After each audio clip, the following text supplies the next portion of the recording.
सा और सरपट उनकी चाल रे, दुबले से पतले से थे वो चलते सीना तान गए। Vande Mataram, Vande Mataram, Vande Mataram, Vande Mataram, Vande Mataram, Vande Mataram. So moving on to another thing, while studying about this, while studying about you, we got to know that there was this whole struggle behind finding out Bapu's ashes and bringing it back, and this whole road to Sangam thing. So what was the entire incident, and we need to know about it. What exactly happened?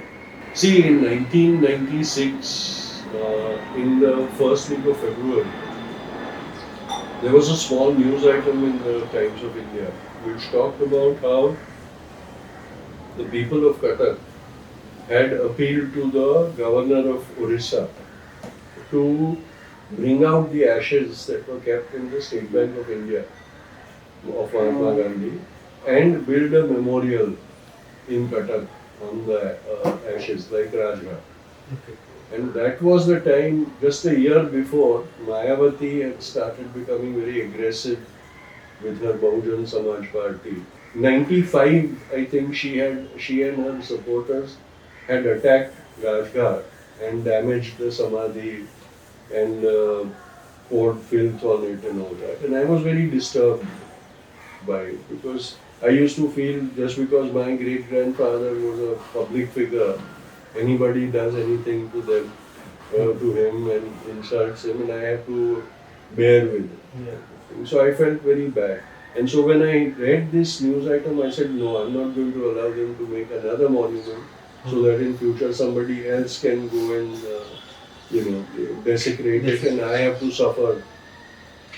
Before that also, once in a year, around 30th January, I had read this news item that there is a urn containing Bapu's ashes in the bank in Cuttack. But I never believed it. I said, why would anybody keep a urn of somebody's ashes in the bank? In the bank. So I said, this is a myth like Subhash Chandra Bose is that Gumnami Baba in the Himalayas and things. So I never bothered about it. Then during 95-96, I went to the Aga Khan Palace and we went to the Samadhi of Ba, and there, that was the first time I saw there was a third Samadhi on the side of those two Samadhis, which had an inscription that an urn containing Bapu's ashes, which was with Jahangir Patel, was interred in that Samadhi. And that Samadhi was built over there. So I said, if he had that urn, then maybe this news from Cuttack is also, there is some truth about it. So I said, let me find out. So I wrote letters to the governor of Orissa, the chief minister, that time it was J.B. Patnaik. So I wrote to him, then I wrote to the chairman of State Bank of India. The governor and the chief minister ignored my letters.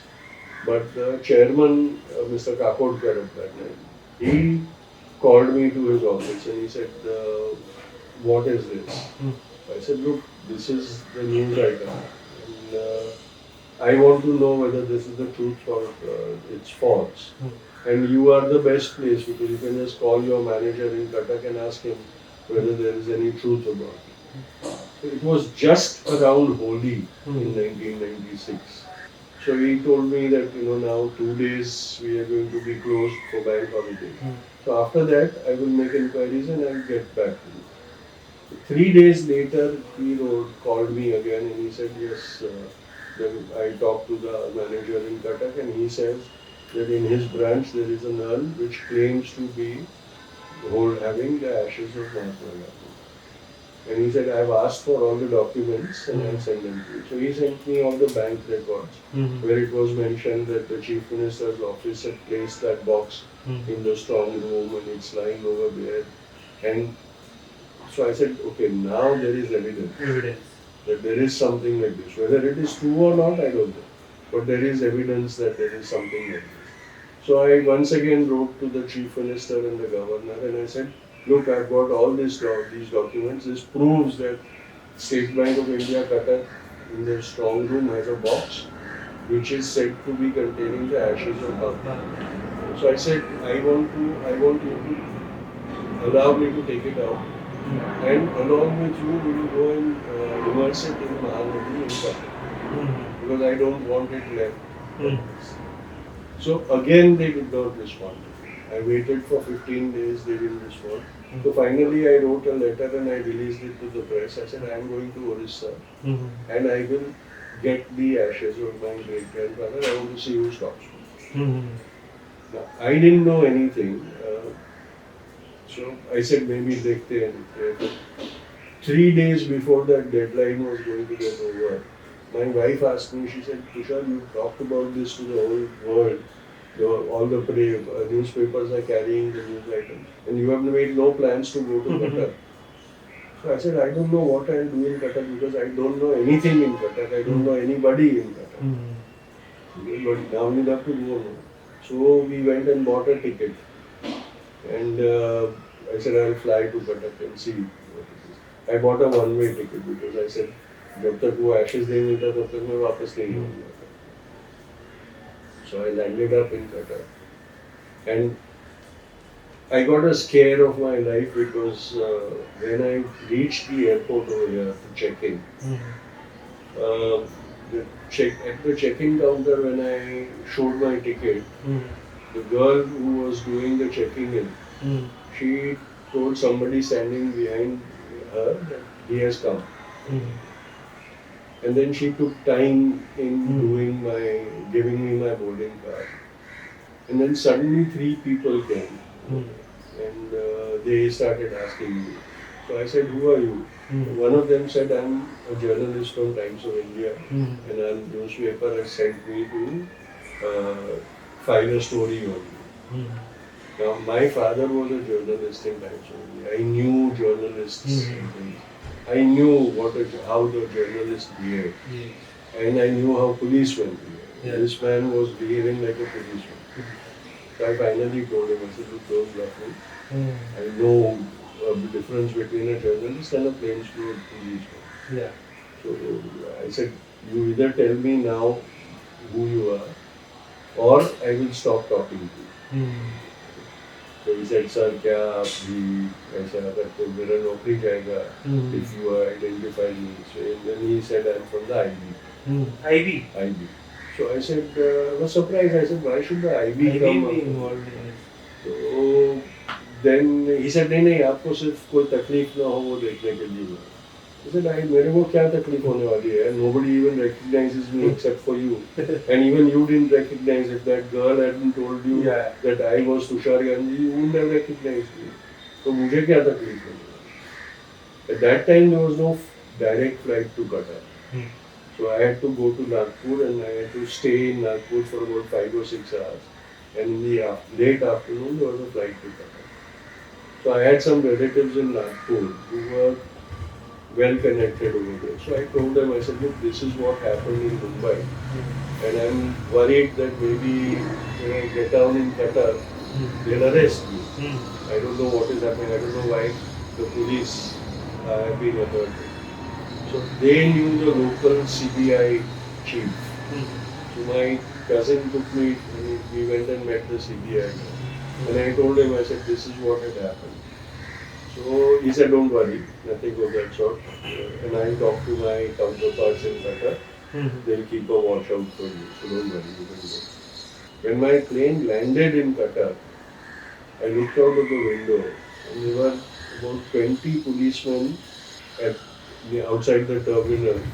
And they came and put a cordon around the plane. I had a t-shirt which had the portraits of Ba and Bapu. I said, ये पहन के जाऊंगा तो कोई भी मुझे identify कर सकेगा क्योंकि who else is going to wear a t-shirt with Ba and Bapu on it? So there was this cordon of policemen. I said, मर गया अभी. So I didn't get out of the plane. I sat till everybody else had gotten out of the plane. And Then I had to, because I was the last guy. When I came out of the door, I saw that these policemen were there, all there. But halfway to the terminal, there were four policemen who looked like senior officers, very senior officers, plain clothes. And they were looking at each and every passenger who was going, because they had to all walk from next to them to go to the terminal. I said, that's where I'm going to get arrested. Yeah. So slowly I got out of the plane. And I said, I'll just keep walking till they stop me. What else can I do? Yeah. So I walked, I came abreast of them, and I saw that two of them, they just looked at each other and said, and they walked off. So I said, chalo bach gaya. And I walked into the terminal, I had to collect my bags, and now I didn't know what to do. Yeah. Because I didn't know anybody in there. So I said, airport terminal, they have these billboards advertising local hotels. Yeah. So I'll try and see if I can find a hotel. And then I'll catch a taxi and go to that hotel and check in. Because I have nothing else to do. So I picked up my bag, and as I walked towards the door, exit, Yeah. I saw that there was a young boy standing with a placard with my name. And he didn't look like police, or he didn't look like anything. He was like a young chai wala ladka. So I said, "Main hu." So he just turned around and he whistled. And there were these 20, 30 cars standing in the parking lot. And suddenly all the doors opened up and there were these press walas with cameras and everything.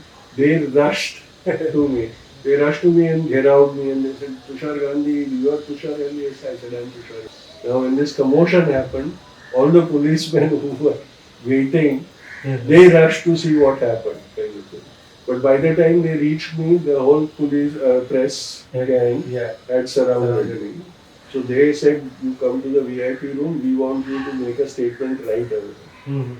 So there was this NDTV guy, and I told him, I said, look, I'll talk to you, but you have to help me to reach. I don't know what to do, I don't know where to go, so you have to help me find a hotel and put me there. He said, don't worry, all that will be taken care of. They took me into, they told the airport manager and said, open the VIP room. The police wala said, no, we have to take him, we have to take him. They said, nothing doing. Police tried to arrest you at that No, time. not arrest me. They wanted to take me away. Okay. So that you would not I say won't anything talk to the press. They said nothing doing. First he speaks to us, then we will go. So we had a press conference, they asked me, they said, for 2 days the assembly has been in uproar over this matter that you are coming over here and all that. And there are people who want the government to help you and there are people who don't want the government to help you. So what are you going to do? I said, look, I have come to take my grandfather's, my ancestors' ashes. That's all I want to do. I don't want to do anything else. And so from there the whole thing started. And then the government, the chief minister tried to dissuade me. He said, we'll do a DNA analysis. I said, what difference does it make? We'll just take the urn and empty it in the river. So that once and for all, the whole thing is over. Doesn't matter if it is Bapu's ashes or somebody else's ashes. People think it's Bapu's ashes, so let's finish it off. So, you know how politicians are. Yeah. He kept. Then he said, okay, go to the state bank, it's between you and the state bank. If the manager gives it to you, I don't know. So the next day I went to state bank. So the manager very nicely tells me, oh, it's yours, you can take it anytime. But he said, there is procedure. I said, what is the procedure? He said, you have to get a court order. But he said, you know, the Odisha High Court is just across from this branch. Walk in over there, the Chief Justice, tell him to give you an order, he'll give you an order. Then you come back, I'll give you the ashes. I said, मेरे को क्या अलीबाग का समझाया कि मेरे को मालूम नहीं पड़ता है. I go into court from here and I'll spend my whole life coming and going and shift from Mumbai to Orissa. I said, अभी क्या करने? I said, okay, I'm going to sit on a fast. All these press walas were continuously with me because their bureaus were telling him, make the story, make the story. So they were continuously with me. So I got out of the bank and I said, I'm going to Bhubaneswar and I'm going to sit on a fast until they give me the ashes. So there was a huge commotion. And then when I reached my hotel, the police walas came. He said, do you have permission for us? I said, I don't have permission. Why do I need permission? He said, no, we'll arrest you. He said, arrest me. Then, no, we can't arrest you. Then I said, give me permission. So he brought the form. I said, you fill it, I'll sign it. So he gave me permission. He said, you have to go to that spot. I said, I don't know where to go. So you take me on your motorbike to that spot and I'll do my fast over there. So it was very funny. This police wala on his motorbike, I'm sitting on his pillion. He drives me up and there's all these people, because that is the spot where you do dharna. Yeah. So all these people are sitting on their various dharnas. And they are looking, they said, "Arey police wala aaya, abhi apne ko bhagayega." That's it. When we start winding up things, and he comes to me and he says, "Sir, you sit over here." I said, "Okay." Then he goes away. So all those people who were sitting around on their dharnas, they came and said, "Oh no, what are you doing?" So I said, "Look, I'm so and so. I'm sitting on a dharna because I want my great grandfather's ashes back." So they said, "Now we'll sit on dharna with you. We're putting our placards away." They turned all their placards, put them away, and they sat next to me. And these television walas were constantly showing all this. Within 2 hours, people from Bhubaneswar just started coming on their own. They said, "You are doing this and the government is troubling you, you're just looking for your great grandfather's ashes." They said, "We'll also sit." And within 2 hours, there were about 1,000, 2,000 people sitting with me. The police came, they said, "What are you doing over here?" I said, "I've done nothing. These people have all come." And they're sitting next to me singing bhajans from the ashram Bajravali and all that. When the chief minister drove by. And so all that happened. In the meantime, I said, "Look, I have to go to the court. So why not just go to the Supreme Court? I go to the lower courts and waste my time."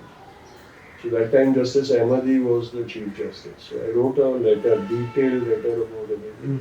And I said, all I want is to get the ashes and immerse them.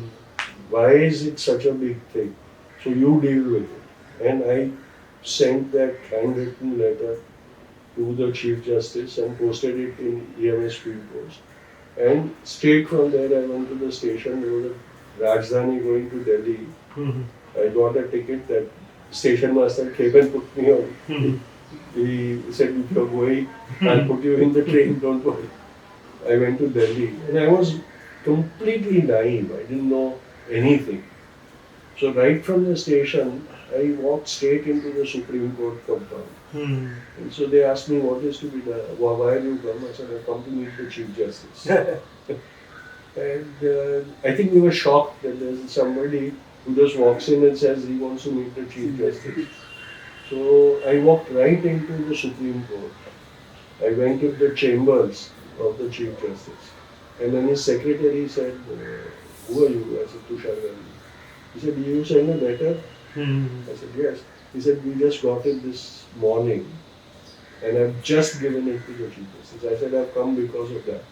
I want to meet him." He said, "But do you have an appointment?" I said, "No, I don't have an appointment. But I want to meet him. And I'm going to sit over here till he has 5 minutes because I only want 5 minutes of this." I'll sit over here. Whenever he has 5 minutes, I'll go inside. He looked at me and he thought that what an idiot has come in. He's walked into the Chief Justice's chamber and he's saying, "You just sit over here till the Chief Justice speaks." Fortunately, Justice Ahmadi, within 15 minutes, he called me inside. And I sat with him and he said, "What do you want?" So I said, "Look, this is it. And I just want my great-grandfather's ashes to immerse them." So he said, "Why don't you just let it be?" I said, "Justice, if you found out that your ancestors' remains were lying with somebody else, would you like it to be left like that? Won't you want to take it and do the rightful rights for it?" So he said, "Yes." So then he said, "Look, Mr. Gandhi, the court doesn't work like this. So there's a process and all that. So we'll take a look at it." So again I said, "Okay, then I'll come back tomorrow." He laughed. He said, "Courts don't work that fast." He said, you go back home and we'll let you know what we have decided.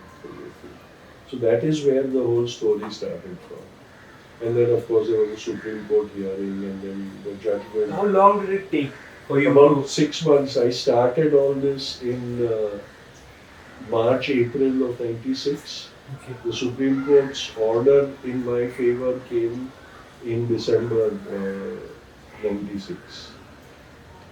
Then in 97 January, I went back to Cuttack thinking that I would be able to get the ashes.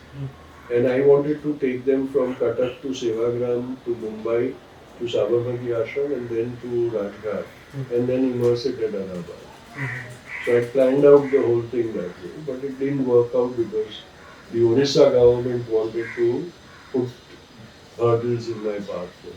Even after the court's order? Even after the court's order. So every time I would propose a plan, they would reject it. And it so happened that finally I just broke down. Because everything I asked for, they rejected it. Finally, the Chief Justice of the Orissa High Court called me in his chamber. He said, why are you making such a tamasha? I'll give you an order. After banking hours, you go to the Cuttack bank and go through the back door, pick up the ashes, leave and take them away. Yeah, I said, I'm not taking the criminal's ashes away. This is the father of the nation. This is what the Chief Justice The Chief Justice of the Orissa High Court told me. I think that time it was Justice Fukan who was the Chief Justice of Orissa High Court. I told Why him, to maintain such secrecy? that's what I asked. I said, is he a criminal or is he the father of the nation? I said, don't the people of the nation have the right to do it? There was a very interesting thing that happened before that. By the court order, they had said that before I took the ashes, I had to go to the bank and in the presence of the bank manager and the governor of Orissa, we were to open the box and inspect what was in it and find out. So the news went out in Qatar that on so and so date I will be going to the bank. And they thought that on that day I will get the ashes out of the bank. When I reached the state bank, there were over 5,000 people sitting outside the bank. And they said, we will do darshan first. Because that's when I found out that on every 30th January, people of Cuttack would bring flowers to that bank. And on the steps of the state bank, they used to keep the flowers and do puja because Bapu's ashes were lying there. So the feelings were that in there. The people knew that People it knew was about it. Bapu's ashes. And so they were all, and the press from the whole world had come. They were waiting over there. And then I went in, I had to tell them that I can't bring them out. And when I came out empty-handed, they were so angry. They said, if you tell us, we'll storm the bank, break into the strong room and take the ashes. We'll see who stops us. I said, look, we can't do that. We are Gandhi's people. We obey the law. Now, very senior Gandhians of Orissa were sitting in a house about a kilometer away. And they had asked me, they said, if you get the ashes out, please bring them to where we are because we would like to do a prayer over there. So when I didn't get them, I looked at the ashes and we found out that there was an urn containing ashes. So I said, this is enough. Now we know that there is an urn and that is full of ashes. So I said, okay, let's pack it up again. We packed it up and then I left. When I went to that place where the freedom fighters were sitting, there was this old lady, freedom fighter lady. She was waiting near the entrance of that house. And as soon as I got out of the car and walked up to her, she got hold of my hands and she put my hands on her head like this. And she just started weeping. And I was very shocked. I said, this is a gesture of taking Ashirwad. And I said, Maji, you are like my grandma. You should be blessing me, not taking me.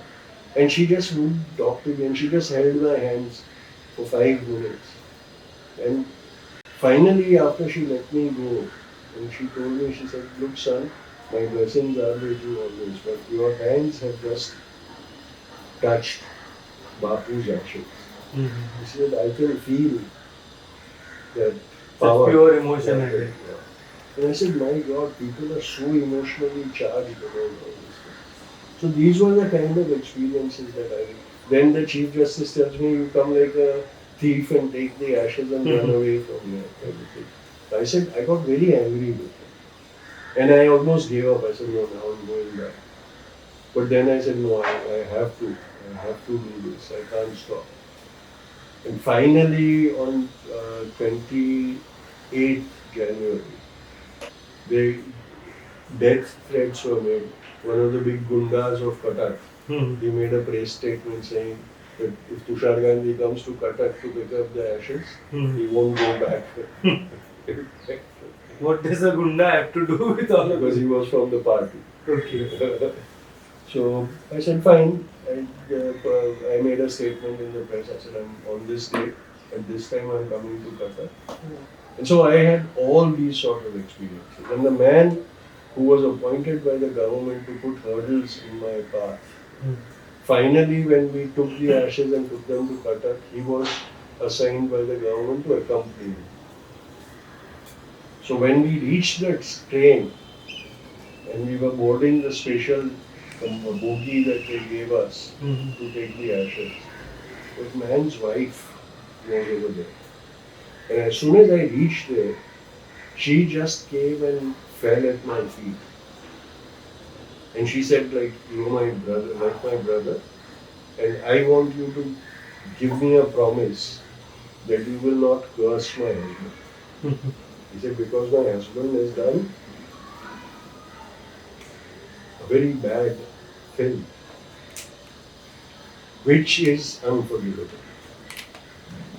And if you curse him, then he will not be able to survive. So he said, you must give me a promise not to curse him. I said, I don't do all those things. I know that he is following orders. Why should I hold a grudge against him? But that woman was so scared because this religious thing, no, ashes, Yeah. and you're not allowed Allowed. to do that thing and the rites and all that. I said, you know what sort of emotions these people have. And I remember when we were walking, I decided to carry the urn from the state bank to the station by walking. And spontaneously, people just kept joining me. And by the time we reached the station, we were about 5,000 people in the procession. That power. And I had made no announcements, I had made no mobilization, nothing.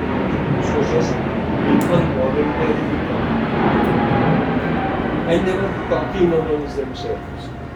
And a couple of people behind me, they were talking to each other, and one of them was saying, ordinary village people.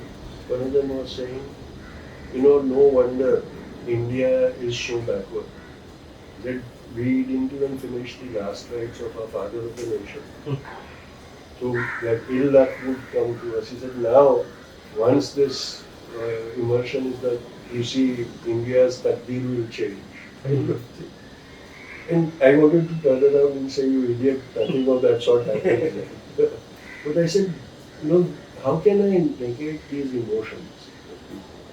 And throughout that journey, every station that the train passed through and stopped, there were hundreds of people standing just to take a glance of that and touch it. They would, try to reach through the windows of the train. We had requested a third class compartment, bogie. So they would try to reach in and say, "हमको एक बार हाथ लगा के दो, हमको एक बार हाथ." It was unbelievable. That experience was just unbelievable. And so that's how the whole thing happened. And then finally on 30th January 1997, I immersed the ashes at the Triveni Saga.